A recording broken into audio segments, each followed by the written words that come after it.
Good morning, students. In this class, I started your first year PUC NCRT chapter, that is straight lines. So you all know about the straight line. Actually, you know about the line segment, straight line. But my question is, what is a line? ನಿಮಗೆಲ್ಲ line segment straight line ಅಂದರೆ ಗೊತ್ತು, but definition ಗೊತ್ತಾ? What is line, what is meant by line segment, what is meant by straight line? So ಈ ಒಂದು concepts ಇದನ್ನು ಇವತ್ತು ನಾನು discuss ಮಾಡ್ತಾ ಹೋಗ್ತೀನಿ. These concepts are very important. Actually this chapter is very important, not only for your first year PUC, it's very helpfuls to next second year PUC and also for the competitive exams like CET or JEE. ಆ type ಎಕ್ಸಾಮ್ಸ್ನ ನೀವು attend ಮಾಡಬೇಕಂದ್ರೆ ಈ chapter ತುಂಬಾ ನೀಡಿದೆ. ಇದರಲ್ಲಿ ನಿಮಗೆ JEE ಮತ್ತು CET ಎಕ್ಸಾಮಿನೇಷನ್ಸ್ನಲ್ಲಿ ನಿಮಗೆ ಈ ಚಾಪ್ಟ್ರಲ್ಲಿ ತುಂಬಾ ಕ್ವೆಶನ್ಸ್ನ ರೈಸ್ ಮಾಡ್ತಾರೆ. JEE ಆಗಿರ್ಬೋದು ಅಥವಾ CET ಎಕ್ಸಾಮ್ಸ್ ಆಗಿರ್ಬೋದು. ನೀಟ್ ನಿಮಗೆ ಮ್ಯಾಥಮೆಟಿಕ್ಸ್ ಬರಲ್ಲ ನೀಟ್ ಎಕ್ಸಾಮ್ನಲ್ಲಿ. JEE ಮತ್ತು CET ಎಕ್ಸಾಮ್ಸ್ನಲ್ಲಿ ಮ್ಯಾಥಮೆಟಿಕ್ಸ್ ಬರುತ್ತೆ. ಆ ಮ್ಯಾಥಮೆಟಿಕ್ಸ್ನಲ್ಲಿ ನಿಮಗೆ ಈ ಚಾಪ್ಟ್ರಲ್ಲಿ ತುಂಬಾ ಕ್ವೆಶನ್ಸ್ಗಳನ್ನ ರೈಸ್ ಮಾಡ್ತಿರ್ತಾರೆ, ಎಸ್ಪೆಷಲಿ ಸ್ಟ್ರೈಟ್ ಲೈನ್ಸ್ನಲ್ಲಿ. ಸೊ ಹಾಗಾಗಿ ನೀಟಾಗಿ ಅರ್ಥ ಮಾಡ್ಕೊಬೇಕು. ಮೋರ್ ಓವರ್ ಇದು ಕಾನ್ಸೆಪ್ಟ್ ಗೊತ್ತಾದರೆ ಮಾತ್ರನೇ ಈ ಚಾಪ್ಟರ್ ಅರ್ಥ ಆಗೋದು, ಇಲ್ಲಾಂದರೆ ಏನು ಗೊತ್ತಾಗಲ್ಲ. ಹಾಗಾಗಿ ನಾನು ಬೇಸಿಕ್ ಡೆಫಿನೇಷನಿಂದ ಈ ಚಾಪ್ಟರ್ನ ಸ್ಟಾರ್ಟ್ ಮಾಡ್ತಾ ಇದ್ದೀನಿ. So first, before going to straight line, I first started a line. What is meant by a line? So ಈ ಕ್ವೆಶನ್ ಕೇಳಿದ ತಕ್ಷಣ ನಿಮ್ಮ ಮೈಂಡಲ್ಲಿ ತುಂಬ ಯೋಚನೆಗಳು ಮತ್ತು ಆನ್ಸರ್ಸ್ಗಳು ರೈಸ್ ಆಗ್ತಾ ಹೋಗ್ಬೋದು. ಬಟ್ ನಾನೇ ಹೇಳ್ತೀನಿ ಲೈನ್ ಅಂದರೆ ಏನಂತ. So line is a set of all points ಅಂತ. ಸುಮಾರು ಪಾಯಿಂಟ್ಸ್ಗಳು ಸೇರಿಸಿ ಲೈನ್ ಆಗುತ್ತೆ. ಸುಮಾರು ಪಾಯಿಂಟ್ಸ್ ಸೇರಿಸ್ಬಿಟ್ರೆ ಲೈನ್ ಆಗೋಗ್ಬಿಡತ್ತಾ? So is it set of all points is the line? Set of all points ಅಂದರೆ ಲೈನ್ ಅಂತ ಹೇಳ್ಬೋದಾ ನಾವು ಅಂತ ಹೇಳಿ ನೀವು ಕ್ವಶನ್ ಮಾಡ್ಬೋದು. ಇನ್ನು ಸೆಟ್ ಆಫ್ ಪಾಯಿಂಟ್ಸ್ ಅಂದರೆ ಎಷ್ಟೊಂದು ಈಗೆಲ್ಲ ಪಾಯಿಂಟ್ಸ್ಗಳು ನಾವು ಇಡ್ತಾ ಹೋಗ್ಬೋದು, ಅದೆಲ್ಲ ಲೈನ್ ಅಲ್ಲ. ನೆಕ್ಸ್ಟ್ ಹೇಳ್ತೀವಿ, line is a set of point. It has only a length ಮಾತ್ರ ಇರಬೇಕು. Neither breadth nor thickness. Breadth ಆಗಲಿ ಅಥವಾ ಥಿಕ್ನೆಸ್ ಆಗಲಿ ಅಥವಾ ಬ್ರೆಡ್ತ್ ಆಗಲಿ ಇರಲ್ಲ. ಆ್ಯಂಡ್ ಇಟ್ ಎಕ್ಸ್ಟೆಂಡ್ಸ್ ಇಂಡೆಫಿನೆಟ್ಲಿ ಅಂದರೆ ಎಷ್ಟು ದೂರ ಬೇಕಾದರೂ ನಾವು ಅದನ್ನು ಎಕ್ಸ್ಟೆಂಡ್ ಮಾಡ್ತಾ ಹೋಗ್ಬೋದು. ಅದಕ್ಕೆ ಯಾವುದೇ ಥರ ಲಿಮಿಟೇಷನ್ಸ್ ಇಲ್ಲ ಲೈನ್ನ ಎಕ್ಸ್ಟೆಂಡ್ ಮಾಡಲಿಕ್ಕೆ. That is nothing but a line. Line ಅಂದರೆ ಅರ್ಥ ಮಾಡ್ಕೊಳ್ಳಿ, a line is a set of points. It has only a length, neither breadth nor thickness. ಅವಾಗ ಏನಾಗುತ್ತೆ, ಎಷ್ಟೊಂದು ಪಾಯಿಂಟ್ಸ್ಗಳು ಪಾಯಿಂಟ್ಸ್ಗಳು ಲೈನ್ ಆಸ್ ಅ ಲೆಂತ್ ಅಂದಾಗ ಒಂದು ಅರೇಂಜ್ಮೆಂಟ್ನಲ್ಲಿ ಬರುತ್ತೆ. It has only a length, neither breadth nor thickness and it extends indefinitely. So it is also a locus of the point. Line is also a locus of the point. Is it clear? That is nothing but a line. ಹಾಗಿದ್ರೆ line segment ಅಂದರೆ ಏನು? So observe carefully. So one line, ಈ line ಎಲ್ಲಿಂದ start ಆಗಿದೆ, ಎಲ್ಲಿ end ಆಗಿದೆ. If we know the starting and ending point of the line, starting ಮತ್ತು ending point ಗೊತ್ತಿದ್ರೆ ಅದನ್ನು ಲೈನ್ ಸೆಗ್ಮೆಂಟ್ ಅಂತ ಕರಿತೀವಿ. ಅಥವಾ ಇನ್ನೂ ಕರೆಕ್ಟಾಗಿ ಹೇಳಬೇಕಂದ್ರೆ ಒಂದು ಲೈನ್, ಯಾವುದೋ ಒಂದು ಲೈನ್ ಇದೆ, ಅದರಲ್ಲಿ ಎರಡು ಪಾಯಿಂಟ್ ಮಧ್ಯೆ ಜಾಯಿನ್ ಆಗುವಂಥ ಲೈನ್ನ ನಾವು ಲೈನ್ ಸೆಗ್ಮೆಂಟ್ ಅಂತ ಕರಿತೀವಿ. ಅರ್ಥ ಮಾಡ್ಕೊಳ್ಳಿ, ಸೆಗ್ಮೆಂಟ್ ಅಂದರೆ ಲೈನ್ನ ಒಂದು ಪಾರ್ಟ್ ಅಂತ. ಒಂದು ದೊಡ್ಡ ಲೈನ್, ಅದರಲ್ಲಿ ಒಂದು ಪಾರ್ಟ್ ಸ್ಟಾರ್ಟಿಂಗ್ ಮತ್ತು ಎಂಡಿಂಗ್ ಒಂದು ಅದಕ್ಕೆ ಫಿಕ್ಸ್ ಮಾಡಿ ಆ ಪಾಯಿಂಟ್ಸ್ನ ಬರಿತೀವಲ್ವಾ, that is nothing but a line. A line joining between any two points ಅಂತ. ಎರಡು ಪಾಯಿಂಟ್ ಮಧ್ಯೆ ಜಾಯಿನ್ ಆಗುವಂಥ ಲೈನ್ನ ನಾವು ಲೈನ್ ಸೆಗ್ಮೆಂಟ್ ಅಂತ ಹೇಳಿ ಕರಿತೀವಿ. ಅರ್ಥ ಆಗ್ತಾ ಇದೆಯಾ ಹೇಳ್ತಿರೋದು? Okay, fine. Next, what is meant by straight line ಅಂತ. ಇವಾಗ ಲೈನ್ ಅಂದರೆ ಏನು, ಲೈನ್ ಸೆಗ್ಮೆಂಟ್ ಅಂದರೆ ಏನು ಅಂತ ಹೇಳಿ ಗೊತ್ತಾಯಿತು. ಸ್ಟ್ರೈಟ್ ಲೈನ್ ಅಂದರೆ ಏನು? So straight line is also A curve sir. Curve ಅಂದರೆ ಹೀಗೆ ಬೆಂಡ್ ಆಗಿರ್ಬೇಕಂತಲ್ಲ, ಅಲ್ಲಿ ನಮಗೆ ಎಕ್ಸಿಸ್ಟೆನ್ಸ್ ಆಗುವಂಥ ಶಾರ್ಟೆಸ್ಟ್ ಡಿಸ್ಟೆನ್ಸ್, ತುಂಬ ಚಿಕ್ಕದಾಗಿ ಎಕ್ಸಿಸ್ಟೆನ್ಸ್ ಆಗುವಂಥ ಡಿಸ್ಟೆನ್ಸ್ನ ನಾವು ಸ್ಟ್ರೈಟ್ ಲೈನ್ ಅಂತ ಹೇಳಿ ಕರಿತೀವಿ. ನೋಡಿ, ಅಬ್ಸರ್ವ್ ಮಾಡಿ. ಸೊ ಇದೊಂದು ಲೈನ್ ಇದೆ, ಈ ಲೈನಲ್ಲಿ ನಾನು ಇಷ್ಟು ಮಾತ್ರ ಕಟ್ ಮಾಡ್ಕೋತೀನಿ, ಇದಿಷ್ಟೇ. ಎಷ್ಟು ಶಾರ್ಟ್ ಆಗಿ ಕಟ್ ಮಾಡ್ತೀವಿ ಅಷ್ಟು ನಮಗೆ ಸ್ಟ್ರೈಟ್ ಆಗಿ ಬರುತ್ತೆ. ಎಷ್ಟು ಶಾರ್ಟ್ ಆಗಿ ಲೈನ್ ಇರುತ್ತೆ ಅಷ್ಟು ಸ್ಟ್ರೈಟ್ ಆಗಿ ಇರುತ್ತೆ. ಅದಕ್ಕೇನೆ ಸ್ಟ್ರೈಟ್ ಲೈನ್ ಅಂದರೆ shortest distance between the two lines ಅಂತ. ನಾನಿಲ್ಲಿ ಎರಡು ಡೆಫಿನೇಷನ್ನ ಹೇಳಿದ್ದೀನಿ ಸ್ಟ್ರೈಟ್ ಲೈನ್ಗೆ. ಸೊ ಕರ್ವ್ ಮೇಲೆ ಎಕ್ಸಿಸ್ಟೆನ್ಸ್ ಆಗುವಂತ ಪಾಯಿಂಟ್ಸ್, ಅದರಲ್ಲಿ ಜಾಯಿನ್ ಆಗುವಂತ ಲೈನ್, ಅದನ್ನು ಕೂಡ ಶಾರ್ಟ್ ಆಗಿ ಬರುವಂತ ಲೈನ್ ಕೂಡ ಸ್ಟ್ರೈಟ್ ಲೈನ್ ಅಂತ ಕರಿತೀವಿ. ಅಥವಾ ಸಿಂಪ್ಲಿ ಹೇಳೋದಾದ್ರೆ the shortest distance between any two points is also A straight line ಅಂತ. ಲೈನ್ ಅಂದ್ರೆ ಏನು, ಲೈನ್ ಸೆಗ್ಮೆಂಟ್ ಅಂದ್ರೆ ಏನು, ಹಾಗೆ ಸ್ಟ್ರೈಟ್ ಲೈನ್ ಅಂದ್ರೆ ಏನು, ಇವು ಮೂರು ಕಾನ್ಸೆಪ್ಟ್ ನ ತಿಳ್ಕೊಳ್ಳಿ. ಸೊ ಅದನ್ನು ನಾನು ಇಲ್ಲಿ ಬರ್ದಿದ್ದೀನಿ. So line, a line is a set of points, it has only length, neither breadth nor thickness, and it extends indefinitely. So that is the definition of line. And then line segment. Actually ನಾನು ಇದೇನು definition ಹೇಳಿದ್ದೀನಿ ಇದೇ ultimate ಅಂತಲ್ಲ. Define ಮಾಡಬೇಕಾದ್ರೆ line ನ ಅವರವರೇ ಆದ ರೀತಿಯಲ್ಲಿ ಬೇರೆ ಬೇರೆ ಫಾರ್ಮೆಟ್ ನಲ್ಲಿ ಡಿಫೈನ್ ಮಾಡ್ತಾರೆ. ನಾನು ಇದನ್ನ ಈ ತರ ಡಿಫೈನ್ ಮಾಡಿದ್ದೀನಿ, ಅರ್ಥ ಆಯ್ತಾ. Next line segment, a line joining between any two points. ಹೇಳಿದಲ್ವಾ, ಯಾವ್ದಾದ್ರು ಎರಡು ಪಾಯಿಂಟ್ ಮಧ್ಯದಲ್ಲಿ ಜಾಯಿನ್ ಆಗುವಂತ ಲೈನ್ ನ ನಾವು ಲೈನ್ ಸೆಗ್ಮೆಂಟ್ ಅಂತ ಕರಿತೀವಿ.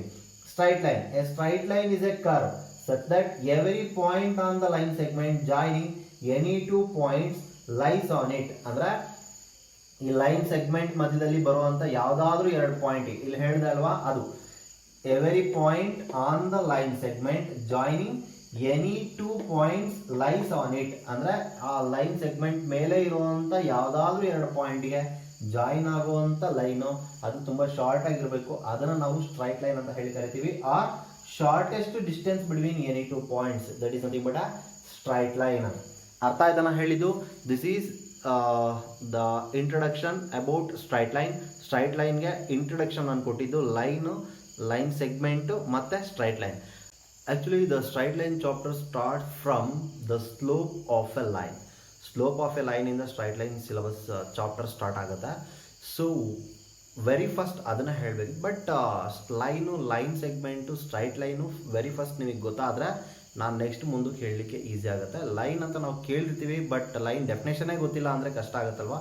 ಸೊ ಹಾಗಾಗಿ ನಾನು ಲೈನ್ ಅಂದ್ರೇನು, ಲೈನ್ ಸೆಗ್ಮೆಂಟ್ ಅಂದ್ರೇನು, ಸ್ಟ್ರೈಟ್ ಲೈನ್ ಅಂದ್ರೇನು ಅಂತ ಹೇಳಿ ಡೆಫಿನೇಷನ್ ಹೇಳಿದೆ. ಸೊ ನಿಮ್ಮ ಸಿಲೆಬಸ್ ಸ್ಟಾರ್ಟ್ ಆಗ್ತಿರೋದು ಸ್ಲೋಪ್ ಆಫ್ ಎ ಲೈನ್ ಇಂದ. So slope of a line or gradient of a line ಅಂತ ಹೇಳಿ ಕರಿತೀವಿ. Both are same. Slope of a line ಅಂದ್ರೆ ಒಂದೇ, ಗ್ರೇಡಿಯಂಟ್ ಆಫ್ ಎ ಲೈನ್ ಅಂದ್ರೆ ಒಂದೇ. Slope or gradient of a straight line. So ಹಾಗಂದ್ರೆ ಏನು, ಸ್ಲೋಪ್ ಅಂದ್ರೆ ಏನು? ನೀವು ಕಾಮನ್ ಆಗಿ ಇದನ್ನ ಕೇಳಿರ್ತೀರ, ಸ್ಲೋಪ್ ಅಂತ. ಸ್ಲೋಪ್ ಜಾಸ್ತಿ ಇದೆ, ಇಳಿಜಾರು ಅಂತ ಹೇಳಿ ಕರಿತೀವಿ ಕನ್ನಡದಲ್ಲಿ, ಹೌದಾ? ಸೊ ಆ ಲೈನು ಎಷ್ಟು ಬೆಂಡ್ ಆಗಿದೆ, ಎಷ್ಟು ಸ್ಲ್ಯಾಂಟ್ ಆಗಿದೆ, ಆ ಲೈನ್ ಇಳಿಜಾರು ಏನು ಅಂತ ಹೇಳಿ ಕಂಡುಹಿಡಿಯೋದನ್ನ slope of a straight line or gradient of a line ಅಂತ ಹೇಳಿ ಕರೆಯೋದು. ಸೊ ಇಲ್ಲಿ ನಾವು ಸ್ಲೋಪ್ ಆಫ್ ಎ ಲೈನ್ ಅಥವಾ ಗ್ರೇಡಿಯಂಟ್ ಆಫ್ ಎ ಲೈನ್ ಹೇಳಬೇಕಾದ್ರೆ we must have the axis x and y axis. So observe here, ಈ ಒಂದು straight line ಇಲ್ಲಿ ಲೈನ್ ಬೆಂಡ್ ಆಗಿದೆ. ಸೊ ಎಷ್ಟು ಬೆಂಡ್ ಆಗಿದೆ ಅಂತ ಹೇಳಬೇಕಾದ್ರೆ ನಾವೇನ್ ಮಾಡ್ತೀವಿ, ಸೊ ಇಲ್ಲಿ ಆ ಲೈನು ವಿತ್ ಎಕ್ಸ್ ಆಕ್ಸಿಸ್ ಎಷ್ಟು ಆಂಗಲ್ ನ ಫಾರ್ಮೇಶನ್ ಮಾಡಿದೆ ಆ ಆಂಗಲ್ ನ ಫೈಂಡ್ ಔಟ್ ಮಾಡ್ತೀವಿ. ಸೊ ಆ ಆಂಗಲ್ ನ ಟ್ಯಾನ್ ಗೆ ಸಬ್ಸ್ಟಿಟ್ಯೂಟ್ ಮಾಡಿದ್ರೆ ಏನ್ ಬರುತ್ತೆ, that is the slope of the line. Observe here. So ಈ ಆಂಗಲ್ ಏನಿರುತ್ತೋ ಅದನ್ನ ಟ್ಯಾನ್ ಗೆ ತಗೊಂಡ್ರೆ ಏನ್ ಬರುತ್ತೆ, ಅದನ್ನ ನಾವು ಸ್ಲೋಪ್ ಆಫ್ ದ ಲೈನ್ ಅಂತ ಹೇಳಿ ಕರಿತೀವಿ. ಯಾಕೆ ಸರ್ ಟ್ಯಾನ್ ನ ತಗೊಳ್ಬೇಕು? ನೀವು ಇದು ಟ್ಯಾಂಜೆಂಟ್ ಅಂತ ಹೇಳಿ ಕೇಳಿರ್ತೀರಾ. ಟ್ರಿಗ್ನೋಮೆಟ್ರಿನಲ್ಲಿ ಸೈನು, ಕಾಸು, ಟ್ಯಾನ್ ಇದನ್ನೆಲ್ಲ ಯೂಸ್ ಮಾಡಿರ್ತೀವಿ, ಹೌದಾ? ಸೊ ಟ್ಯಾನ್ ತೀಟಾ ಅಥವಾ tangent of the angle theta ಅಂತ ಹೇಳಿ ಕರಿತೀವಿ. ಸೊ ಯಾಕೆ ಸರ್ ಇಲ್ಲಿ ಟ್ಯಾಂಜೆಂಟ್ ನ ಯೂಸ್ ಮಾಡ್ತೀವಿ, ಟ್ಯಾನ್ ನ ಯಾಕೆ ಯೂಸ್ ಮಾಡ್ತೀವಿ ನೋಡಿ. ನಾನು ಲೈನ್ ನ ಎಕ್ಸ್ ಆಕ್ಸಿಸ್ ಗೆ ಡ್ರಾ ಮಾಡ್ಕೊಂಡೆ, ಅದಾದ್ಮೇಲೆ ಒಂದು ಲೈನ್ ನ ಡ್ರಾ ಮಾಡೋಣ ಪರ್ಪೆಂಡಿಕ್ಯುಲರ್ ಟು ಎಕ್ಸ್ ಆಕ್ಸಿಸ್. ಅರ್ಥ ಆಗ್ತಾ ಇದೆಯಾ? So here take that as point P of x comma y. So this is totally x and this one is y. Any point ಅಂತ ಅನ್ಕೊಳ್ಳಿ, ನೋ ಪ್ರಾಬ್ಲಮ್. ಸೊ ಇದು slope ನ ಹೇಳ್ಬೇಕಾದ್ರೆ ನಮ್ಗೆ ಈ ಒಂದು ಡಿಸ್ಟೆನ್ಸ್ ಮ್ಯಾಟರ್ ಆಗುತ್ತೆ. On the basis of these two length ಅಂದ್ರೆ ಆಪೋಸಿಟ್ ಸೈಡ್ ಮತ್ತೆ ಅಡ್ಜಸೆಂಟ್ ಸೈಡ್, ಅವೆರಡರ ಬೇಸಿಸ್ ಮೇಲೆ ನಾವು ಇದನ್ನ ಹೇಳೋದು, ಹೈಪೋಟೆನಸ್ ನ ಹೇಳೋದು, ಹೌದಲ್ವಾ?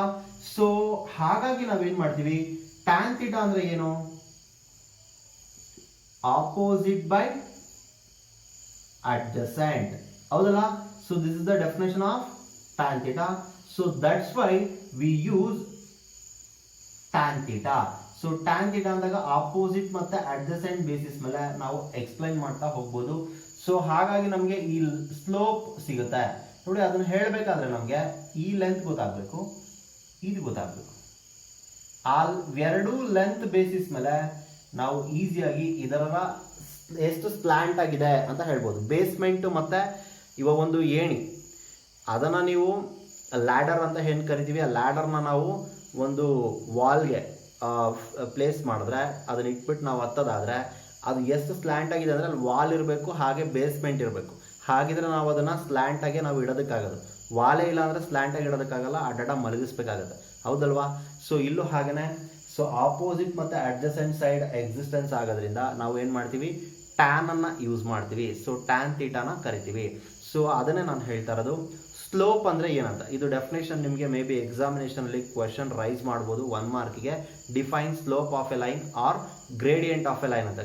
Define gradient of a line ಅಂತ ಬೇಕಾದ್ರೂ ಕೇಳ್ಬೋದು, ಅಥವಾ define slope of a line ಅಂತ ಹೇಳಿ ಕೇಳ್ಬೋದು. ಯೂಶಲಿ 1 ಮಾರ್ಕ್ಗೆ ಎಕ್ಸಾಮಿನೇಷನ್ ಅಲ್ಲಿ ಸ್ಲೋಪ್ ಮೇಲೆ ಒಂದು ಕ್ವಶನ್ ಕೇಳ್ತಾನೆ ಇರ್ತಾರೆ, ಮ್ಯಾಕ್ಸಿಮಮ್ ಕೇಳ್ಕೊಂಡು ಬಂದಿದ್ದಾರೆ. ಸೊ ಹಾಗಾಗಿ ಇದನ್ನ ನೀಟಾಗಿ ಗಮನ ಕೊಟ್ಟು ಕೇಳಿಸ್ಕೊಳ್ಳಿ. Slope of a line means, observe carefully, ಈ ಆಂಗಲ್ ನಾವೇನ್ ಮಾಡಿದ್ವಿ, ಟ್ಯಾನ್ಗೆ ಸಬ್ಸ್ಟಿಟ್ಯೂಟ್ ಮಾಡಿದ್ವಿ. ಈ ಲೈನ್ ಏನ್ ಮಾಡಿತ್ತು, ವಿತ್ ಎಕ್ಸ್ ಆಕ್ಸಿಸ್. ಆ ಆಂಗಲ್ ಎಲ್ಲಿಂದ ಬಂದಿತ್ತು ಅಂದ್ರೆ that line makes an angle with x axis. ಆ line with x axis angle ನ ಫಾರ್ಮೇಶನ್ ಮಾಡಿದೆ. ಹೇಗೆ ನಾವು ಆಂಗಲ್ ನ ಹೇಗೆ ಮೆಜರ್ಮೆಂಟ್ ಮಾಡ್ತೀವಿ ಹೇಳಿ? ಸೊ ಆಂಗಲ್ ಮೆಜರ್ಮೆಂಟ್ ಮಾಡಬೇಕಾದ್ರೆ ನಾವು ಹೀಗೆ positive direction of x Axis ನಲ್ಲಿ ನಾವು ಮೆಜರ್ಮೆಂಟ್ ಮಾಡ್ಕೊಂತ ಹೋಗೋದು. ಸೊ ಅಂದ್ರೆ ಅರ್ಥ ಮಾಡ್ಕೊಳ್ಳಿ, ಇದು aunty clock wise direction. Aunty clock wise direction ಅಲ್ಲಿ ಆಂಗಲ್ಸ್ ನ ನಾವು ಪಾಸಿಟಿವ್ ಆಗಿ ಮೆಜರ್ ಮಾಡ್ತೀವಿ.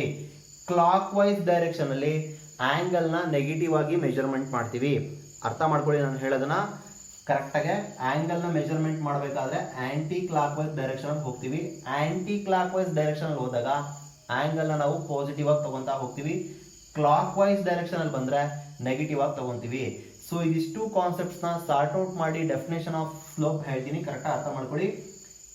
ಲೈನ್ ವಿತ್ ಎಕ್ಸ್ ಆಕ್ಸಿಸ್ ಎಷ್ಟು ಆಂಗಲ್ ನ ಫಾರ್ಮೇಶನ್ ಮಾಡಿದೆ, ಅದನ್ನ ನಾವು ಮೆಜರ್ಮೆಂಟ್ ಹೇಗ್ ಮಾಡ್ತಾ ಇದೀವಿ ಅಂದ್ರೆ ಪಾಸಿಟಿವ್ ಡೈರೆಕ್ಷನ್ ಅಲ್ಲಿ ಮೆಜರ್ಮೆಂಟ್ ಮಾಡ್ತಾ ಇದೀವಿ. ಆ ಆಂಗಲ್ ನ ಟ್ಯಾನ್ ಗೆ ಸಬ್ಸ್ಟಿಟ್ಯೂಟ್ ಮಾಡಿದಾಗ ಬರದೇನೆ ಸ್ಲೋಪ್. ಸೊ ಅದನ್ನ ಮ್ಯಾಥಮೆಟಿಕಲ್ ಡೆಫಿನೇಷನ್ ಕರೆಕ್ಟ್ ಆಗಿ ಇಷ್ಟನ್ನು ಸಾರ್ಟ್ ಔಟ್ ಮಾಡಿದ್ರೆ ಏನ್ ಬರುತ್ತೆ ಅಂದ್ರೆ ಟ್ಯಾಂಜೆಂಟ್. ಟ್ಯಾನ್ ನ ಹೆಸರು ಟ್ಯಾಂಜೆಂಟ್ ಅಲ್ವಾ? Tangent of the angle. Tangent of the angle. ಈ ಆಂಗಲ್ ಯಾವ್ದ್ರಿಂದ ಬಂದಿದ್ದು? ಲೈನ್ ಇಂದ. Tangent of the angle made by the line. Tangent of the angle made by the line. ಯಾವುದ್ರ ಜೊತೆಗೆ ಲೈನ್ ಅದು ಆಂಗಲ್ ನ ಫಾರ್ಮೇಶನ್ ಮಾಡಿದ್ದು ಅಂದ್ರೆ with x Axis.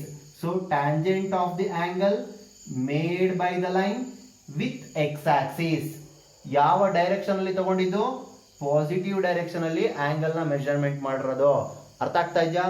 Tangent of the angle made by the line with x Axis in positive direction.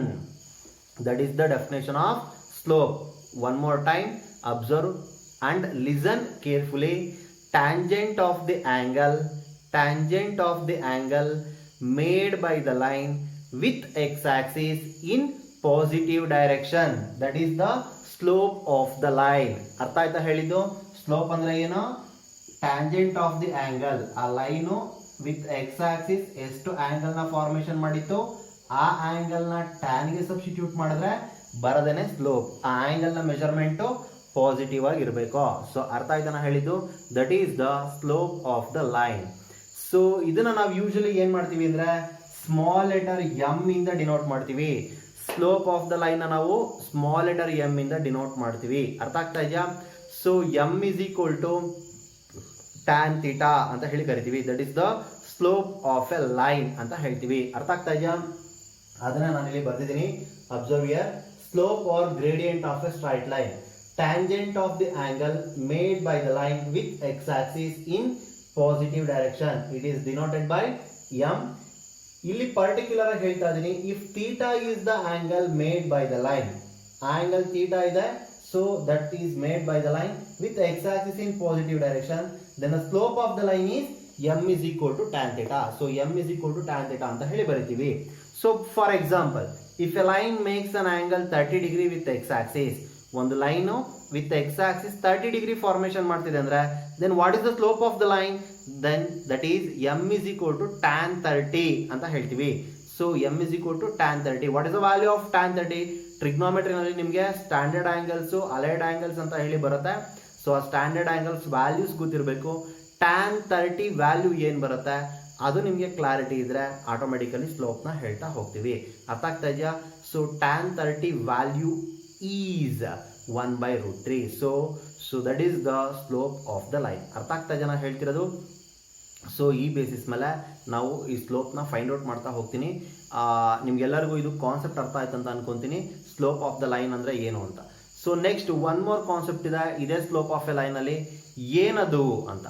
So slope of a line, ಈ slope of a line positive ಅಥವಾ negative value ಅಂದರೆ m value ನಮಗೆ positive ಅಥವಾ negative ಯಾವಾಗ ಬರುತ್ತೆ ಅಂದರೆ on the basis of acute and obtuse angle. Acute ಮತ್ತು obtuse angle basis ಮೇಲೆ ನಮಗೆ ಈ slope of a line positive ಅಥವಾ ನೆಗೆಟಿವ್ ಬರ್ತಾ ಹೋಗುತ್ತೆ. ಯಾಕೆ ಅಂದರೆ ನಿಮಗೆ ಈ ಕ್ವಾಡ್ರೆಂಟ್ಸ್ ಬಗ್ಗೆ ಗೊತ್ತಲ್ವಾ? ಈ ಕ್ವಾಡ್ರೆಂಟ್ಸ್ನಲ್ಲಿ ಟ್ರಿಗ್ನೋಮೆಟ್ರಿಕ್ ಫಂಕ್ಷನ್ಸ್ನ ಅಂದರೆ ಟ್ರಿಗ್ನೋಮೆಟ್ರಿಕ್ ರೇಷಿಯೋಸ್ನ ಬಿಹೇವಿಯರ್ ಕೂಡ ಚೇಂಜ್ ಆಗುತ್ತೆ. ಫಸ್ಟ್ ಕ್ವಾಡ್ರೆಂಟ್ನಲ್ಲಿ all the trigonometric functions are positive. Second ಕ್ವಾಡ್ರೆಂಟಲ್ಲಿ ಸೈನ್ ಮತ್ತು cosecant are positive. In third quadrant tan and cot are positive. Fourth quadrant cos and secant are positive ಅಂತ ಹೇಳ್ತೀವಿ. ಸೊ ಹಾಗಾಗಿ ಅದ್ರ ಬೇಸಿಸ್ ಮೇಲೆ ನಮಗೆ ಸ್ಲೋಪ್ ಕೂಡ ವೇರಿ ಆಗ್ತಾ ಹೋಗುತ್ತೆ. ಪಾಸಿಟಿವ್ ಅಥವಾ ನೆಗೆಟಿವ್ ಅನ್ನೋದು ಅಕ್ಯೂಟ್ ಮತ್ತು ಅಬ್ಟ್ಯೂಸ್ ಆಂಗಲ್ ಮೇಲೆ ಡಿಪೆಂಡ್ ಆಗಿರುತ್ತೆ. ಅರ್ಥ ಆಗ್ತಾ ಜನ ಹೇಳ್ತಿರೋದು? Fine. Next, what is the slope of x axis ಅಂತ. This is very important concept. Slope of x axis ಏನು? Observe here. So I write x and y axis. So line ಈಗ ನಾವೇನ್ ಕೇಳ್ತಾ ಇದೀವಿ, what is the slope of x axis ಅಂತ. ನೋಡಿ line ಇದೆ, ಇದನ್ನ ಲೈನ್ ಅಂತ ಅನ್ಕೊಳ್ಳಿ. ಈ ತರ ಮೂಮೆಂಟ್ ಆದ್ರೆ ನಮಗೆ ಇಲ್ಲಿ ಏನ್ ಗ್ಯಾಪ್ ಫಾರ್ಮೇಶನ್ ಆಗುತ್ತೆ ಅದನ್ನ ನಾವು ಆಂಗಲ್ ಅಂತ ಹೇಳಿ ಕರೆಯೋದು. The amount of rotation of a line with respect to the initial line, that is nothing but angle. Angle definition ಹೇಳ್ತಾ ಇದೀನಿ. ಆಂಗಲ್ ಅಂದ್ರೇನು? The amount of rotation of a line with respect to the fixed line ಅಂತ ಹೇಳಿ ಕರಿತೀವಿ. So ಅದನ್ನ ನಾವು angle ಅಂತ. So ಇಲ್ಲಿ ಲೈನ್ ಈ ತರ ಇದೆ, ಎಕ್ಸ್ ಆಕ್ಸಿಸ್ ಮೇಲೆ ಇದೆ, ಅದನ್ನ ಹೀಗೆ ಮೂವ್ಮೆಂಟ್ ತಗೊಂತ ಹೋದ್ರೆ ನಮಗೆ ಆಂಗಲ್ ಫಾರ್ಮೇಶನ್ ಆಗ್ತಾ ಹೋಗೋದು. ನಾನು ಇಲ್ಲಿ ಕೇಳ್ತಿರೋದೇನು, what is the slope of x axis ಅಂತ. ಲೈನ್ ಎಕ್ಸ್ ಆಕ್ಸಿಸ್ ಮೇಲೇನೆ ಇದೆ ಅಂತ, ಅವಾಗ ಆಂಗಲ್ ಎಷ್ಟು ಬರುತ್ತೆ? ಸೊ ಆಂಗಲ್ ಫಾರ್ಮೇಶನ್ ಆಗಲ್ಲ, ಅದು 0 ಆಗಿರುತ್ತೆ. ಸೊ ಆಂಗಲ್ ಏನಾಯ್ತು? 0 ಆಯ್ತು. So theta is equal to 0 ಬಂತು. ಥೀಟಾ ಇಸ್ ಈಕ್ವಲ್ ಟು 0 ಆಯ್ತು ಅಂದ್ರೆ then what is the slope of the line ಅಂದ್ರೆ m is equal to tan 0. m is equal to tan 0. So you are all know about the value of tan 0. Tan 0 is 0. So slope of the line is 0. ಅಂದ್ರೆ x axis ನ slope ಏನಾಗಿರುತ್ತೆ? The slope of x axis is 0. Slope of x axis ಏನು? 0. So next question ನಿಮ್ಗೆ ಬರ್ಬೋದು, what is the slope of y axis ಅಂತ. Sir x axis slope ಹೇಳ್ಬಿಟ್ರಿ, y axis ನ slope ಏನು sir? So y axis with respect to x axis ಎಷ್ಟು angle ನ formation ಮಾಡುತ್ತೆ? 90 ಡಿಗ್ರಿ ಪರ್ಪೆಂಡಿಕ್ಯುಲರ್ ಆಗಿರುತ್ತಲ್ವಾ? ಎಕ್ಸ್ ಆಕ್ಸಿಸ್ಗೆ ವೈ ಆಕ್ಸಿಸ್ ಪರ್ಪೆಂಡಿಕ್ಯುಲರ್ ಆಗಿರುತ್ತೆ. ಪರ್ಪೆಂಡಿಕ್ಯುಲರ್ ಆಗಿರುತ್ತೆ ಅಂದ್ರೆ 90 ಡಿಗ್ರಿ ಫಾರ್ಮೇಶನ್ ಮಾಡುತ್ತೆ. So theta is equal to ಏನಾಯ್ತು? 90 degree. So m is equal to tan 90. So tan 90 value ಏನು? ಇನ್ಫಿನಿಟಿ ಅಂತ ಹೇಳಿ ಕರಿತೀವಿ. ಇನ್ಫಿನಿಟಿ ಆರ್ ಅನ್ಡಿಫೈನ್ಡ್ ಅಂತ ಹೇಳಿ ಕರಿತೀವಿ. ಅರ್ಥ ಮಾಡ್ಕೊಳ್ಳಿ.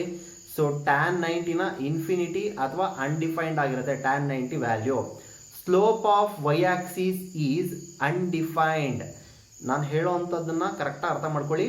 Slope of y axis is undefined ಅಂದ್ರೆ ವೈ ಆಕ್ಸಿಸ್ ಸ್ಲೋಪ್ನ ಡಿಫೈನ್ ಮಾಡೋಕ್ಕಾಗಲ್ಲ.